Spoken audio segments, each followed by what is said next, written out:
They said I couldn't paint my door red. They said I couldn't plant flowers in my front yard. Then one day, they tried to take my entire house. Yes, you heard that right.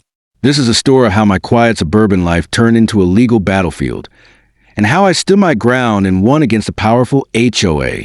It all started when I bought my dream home in a lovely, well-maintained neighborhood in North Carolina. Beautiful sidewalks, clean streets, and a homeowners association, the HOA, that at the time seemed like a blessing. They promised order, standards, and community spirit. At first, I had no complaints. Everyone followed the rules. The lawns were always trimmed, the mailboxes were all matching, and there was even a monthly community barbecue. But little did I know, the HOA wasn't just keeping the neighborhood clean, they were watching everything. My first warning came when I placed a small wooden bench on my front porch. Just a simple bench with a few cushions. 3 days later, I received a letter. Violation of HOA rules, non-approved furniture. I laughed it off.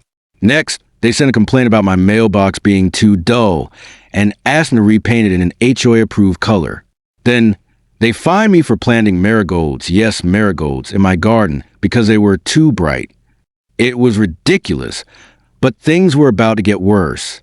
A few months later, I decided to build a small wooden shed in the backyard to store my gardening tools. I didn't think I needed permission. After all, it wasn't visible from the street, and it was entirely within my property lines. But oh no, the HOA didn't like that.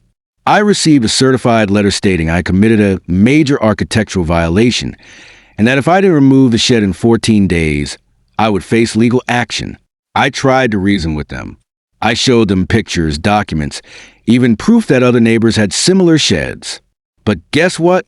They ignored me and doubled the fines. Soon, the HOA placed a lien on my property. For those who don't know, a lien means they had legal claim over my house. I couldn't sell it, refinance it, or even change ownership. I was stunned. Over a shed? Over a few flowers and a bench?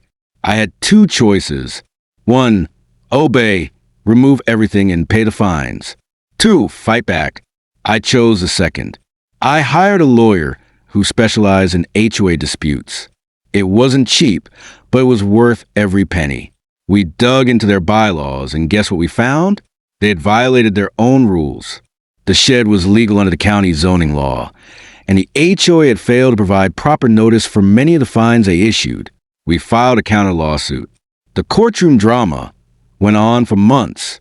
HOA board members testified. Some neighbors came to support me. Others stayed silent. But then came the turning point. In court, my lawyer revealed that 2 HOA board members had similar violations in their own homes, sheds, fences, and unapproved plants. The judge was furious.